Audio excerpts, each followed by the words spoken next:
GRU Spetsnaz.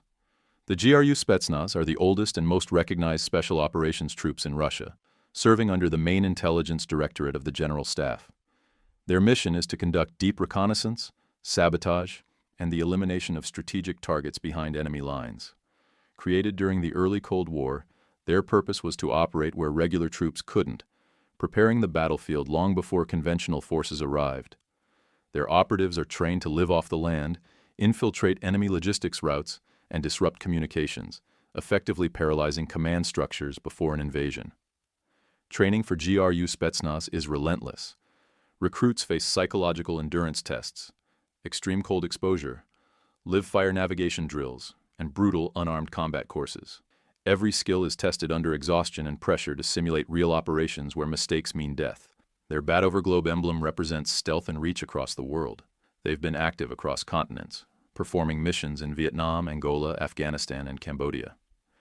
In one infamous Cold War mission, a GRU team infiltrated a secret U.S. base in Cambodia, stole an AH-1 Cobra helicopter, and destroyed the rest before exfiltrating. In Afghanistan, they conducted ambushes and intelligence raids against Mujahideen supply convoys with remarkable precision. Today, GRU Spetsnaz operatives remain vital in conflicts like Syria and Ukraine, carrying out reconnaissance and precision strikes while blending with local militias. Their philosophy emphasizes endurance, adaptability, and psychological dominance, making them the unseen architects of Russia's modern battlefield strategy. While the GRU dominates foreign operations, Russia's counter-terror and domestic crises fall under the FSB's most famous elite, Alpha Group. Alpha Group, formerly known as Directorate A of the FSB, stands as Russia's top-tier counter-terrorism and hostage rescue unit. Formed under the KGB in 1974, it was designed to tackle the growing threat of international terrorism, especially following global incidents like the Munich massacre. Their first major combat deployment occurred in 1979 during the Soviet invasion of Afghanistan, when Alpha operatives led the assault on Kabul's presidential palace, eliminating Afghan President Hafizullah Amin and seizing control of the government within minutes. Unlike standard military formations, Alpha operates under the Federal Security Service, allowing it to act independently with near-total authority during domestic emergencies. Its motto, "Win and come back," reflects its uncompromising mission culture. Recruitment is open only to the best. Veterans of special police or military units must complete a rigorous 3-year training program. It covers urban warfare, CQB, sniper tactics, combat diving, and foreign languages. Alpha Group's record is extensive. In the Chechen Wars, they conducted dozens of raids to capture militant leaders and free hostages.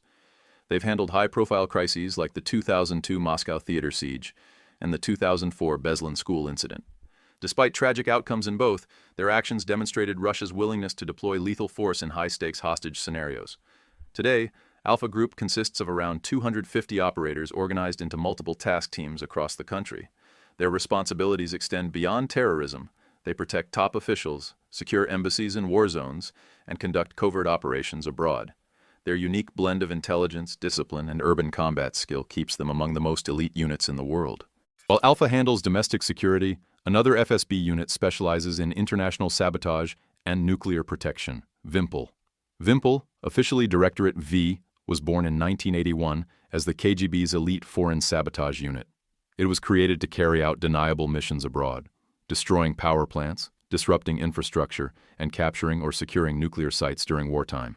These were the Cold War's ghost soldiers, tasked with ensuring that no enemy command center or weapons facility remained safe.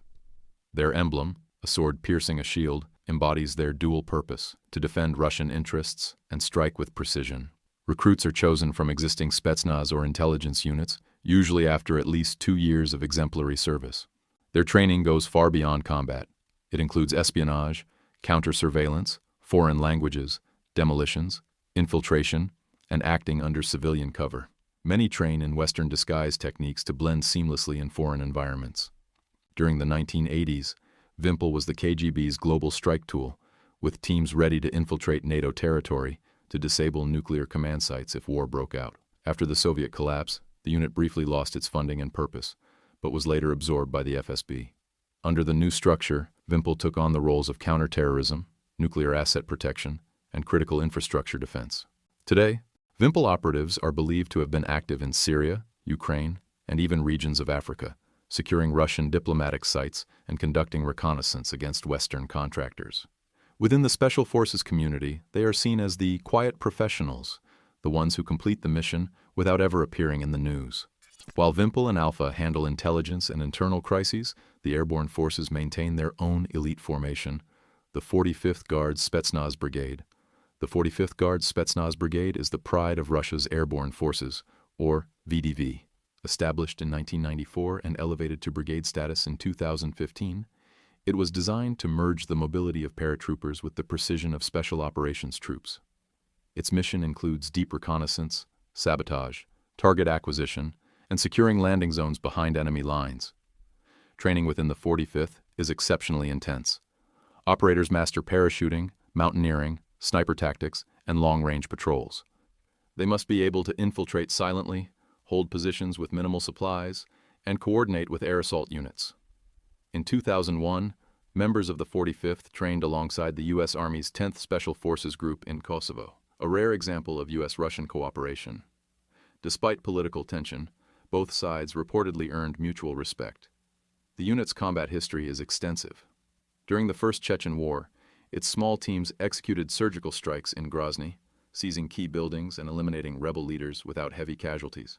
These tactics became a blueprint for later urban warfare across the Russian military. In peacetime, the 45th also serves as a training hub for other airborne reconnaissance units. Its reputation for discipline and efficiency has earned it comparisons to the British Parachute Regiment and the U.S. Army Rangers. The brigade remains one of Russia's most combat-proven special operations formations. As the 45th operates in the skies, another elite force commands the ocean depths, the Naval Spetsnaz. The Naval Spetsnaz are Russia's underwater special forces. Elite combat divers trained to operate where visibility is near zero and every breath counts. They trace their roots back to World War II, when Soviet frogmen destroyed German docks and recovered sunken equipment under enemy fire. Those early missions gave birth to an entirely new branch of special warfare. Modern naval Spetsnaz units fall under the GRU's authority, but belong to the Russian Naval Infantry. They are divided into two groups: OMRP, responsible for special reconnaissance and underwater surveillance, and PDSS, responsible for defending ships and ports from enemy divers and sabotage. Each detachment contains around 200 personnel with skills ranging from mine clearance to amphibious infiltration. Training is punishing. Recruits must dive in freezing waters, navigate underwater in pitch darkness, and carry out demolition tasks without surfacing for long periods.